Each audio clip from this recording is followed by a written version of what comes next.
Chapter 7. First half. During the war, the city feels tense and uncertain. Zakir watches the chaotic traffic, spotting a car speeding by with a "Crush India" slogan, underscoring the tensions between nations.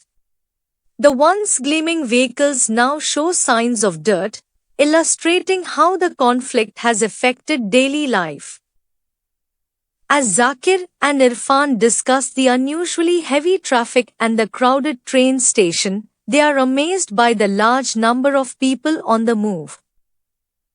The normally bustling Shiraz is now deserted, a clear reflection of the seriousness of the situation. Afzal, the eccentric character, joins them and shares his observations about the troubled birds and the concerns of the city's residents. In the face of the looming threat of war, Afzal tries to lift the mood with a philosophical tale about a wild goose clinging to a burning sandalwood tree.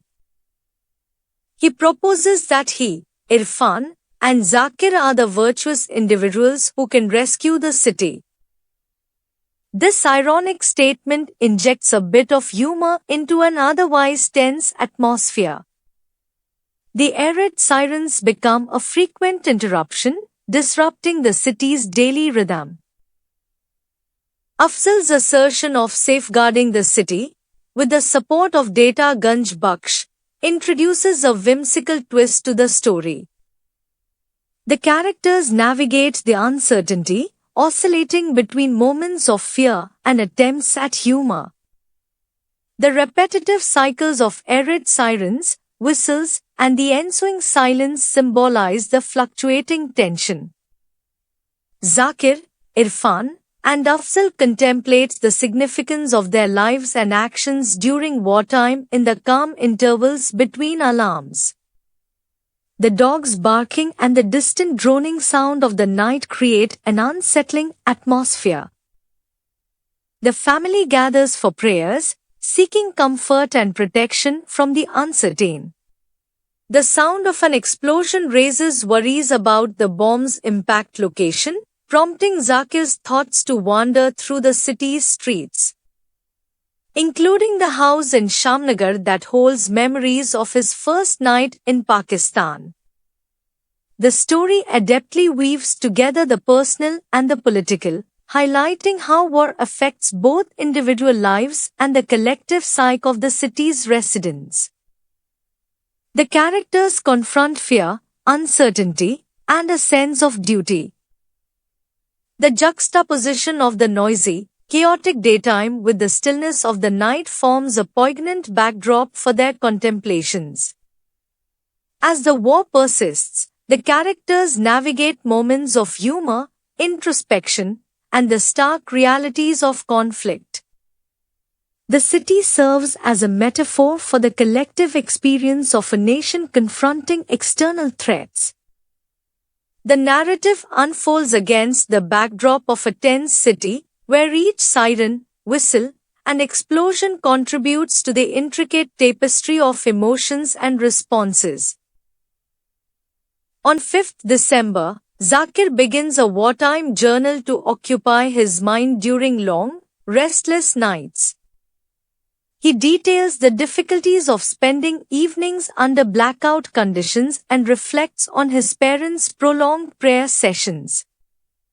Unable to read due to restrictions on lighting, Zakir finds solace in writing.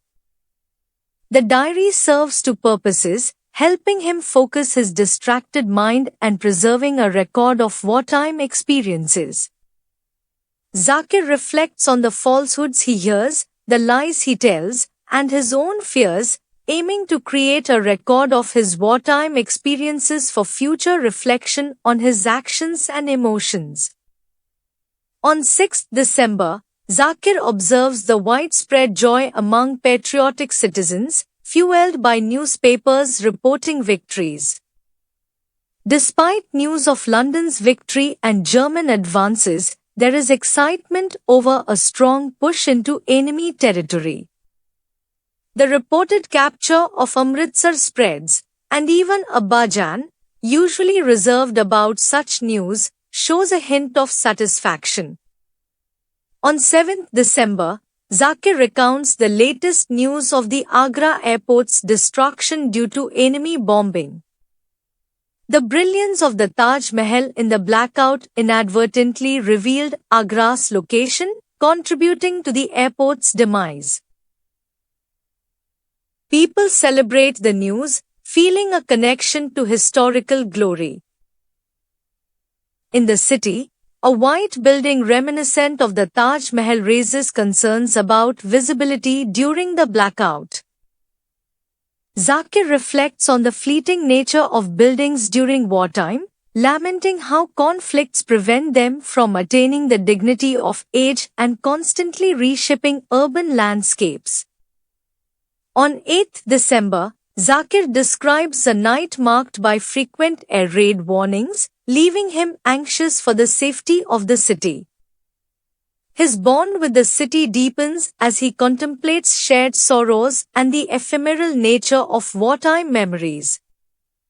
The tragic truth is that places bearing their sufferings can be obliterated by a single bomb, hindering their experiences from becoming lasting memories. Zakir can only offer prayers for the city, expressing a profound connection that intertwines the memories of Roopnagar with the present city in his heart. On 9th December, Zakir observes the shifting dynamics of the city during wartime. Crossing streets has become easier with diminished traffic.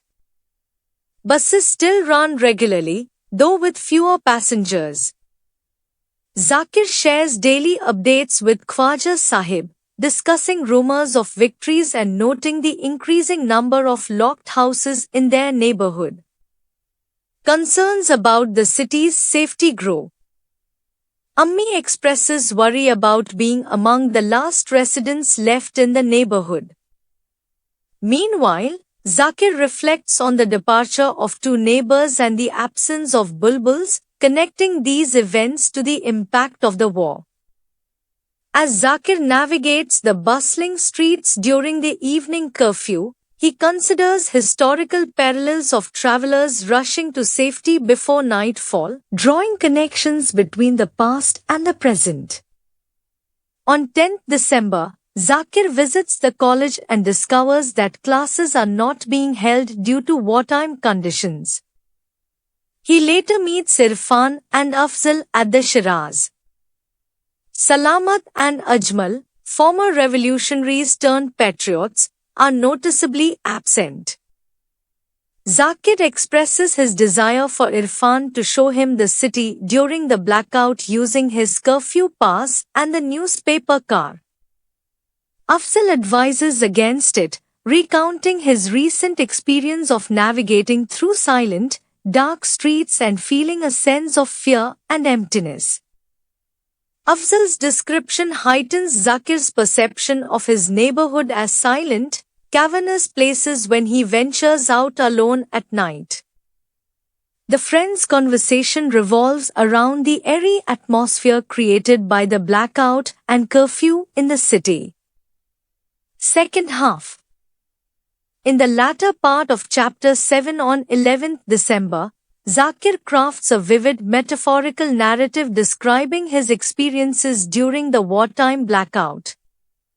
He compares himself to someone sitting in a cave, surrounded by the darkness of night, where the siren, whistles, and distant dog barks create an unsettling atmosphere. Zakir draws parallels between his environment and a forest, where the dog's barking seems to encircle him, highlighting the disorientation and fear brought on by the war.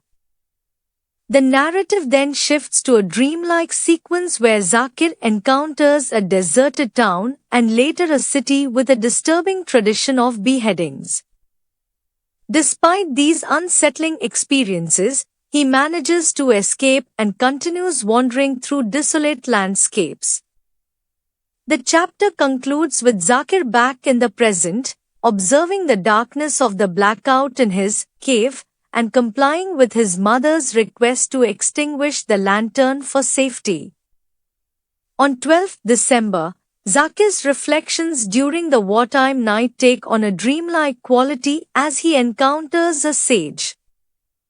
The sage, resembling an ancient banyan tree, sits beneath a tree with Nandi the bull and a dove nesting in his hair. As the Raja approaches, expressing readiness to fight with the bow of intelligence and arrows of questions, the sage imparts wisdom. He speaks of 8 things that never have their fill of 8 things. When the Raja seeks guidance on navigating the path of life, the sage advises him to walk guided by the light of the sun, moon, and inner self when external lights fade. The Raja offers cows as a gift, and the sage emphasizes the scarcity of cows and the abundance of questions, causing the Raja to pause in reflection. The dream takes a poignant turn as, at Zakir's plea for peace, the sage expresses surprise at the vast ocean of existence. Disturbing a dove's nest, symbolizing the fleeting nature of peace, the sage abruptly confronts the intrusion of wartime reality as the siren sounds, bringing Zakir back to the present where the dogs will soon awaken. This dream sequence blends philosophical insights with the harshness of wartime, creating a surreal yet thought-provoking narrative. On 13th December, the imminent arrival of the 7th Fleet sparks discussions throughout Jahanabad, igniting hope akin to parched shoots sensing rain. Prompted by a memory, Zakir searches for a poster depicting the advancing Persian army on the Jama Masjid wall. The poster fuels optimism, with locals anticipating a shift in the war's trajectory and expressing confidence in Persia's strength against the English. Amidst this fervor, a dreamlike encounter introduces a sage imparting wisdom to a Raja, emphasizing the scarcity of cows and abundance of questions. Wartime sirens abruptly jolt Zakir back to reality. As news of the Persian army spreads, reactions vary from jubilation to skepticism.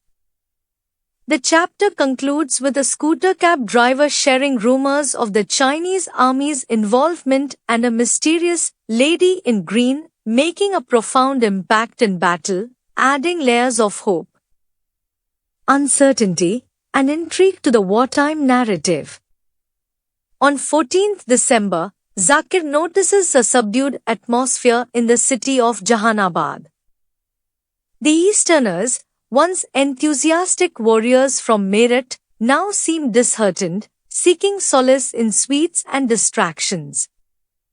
Internal strife plagues the royal court, with conspiracies and divisions eroding its former glory. Bakht Khan's military leadership is challenged, causing chaos. Mirza Ghaus talks more than he fights, and foreboding verses about India's fate cast a shadow over the Red Fort. The city, anticipating the arrival of the Persian army, remains in a state of uncertainty and despair. On 15th December, Zakir observes a mysterious explosion in Chauri Bazar. The Easterners appear indifferent to war-related concerns, prioritizing snacks over the upheaval. Disillusioned by the city's defenders, Zakir heads towards the Jama Masjid. There, he notices a peculiar shadow on the minarets and turrets. A naked fakir warns him of corpses and then disappears, leaving Zakir perplexed. The chapter captures a surreal atmosphere, blending mundane activities with ominous events, adding to the complexity and uncertainty prevailing in Jahanabad. On 16th December, chaos descends upon Jahanabad, marking a tragic day.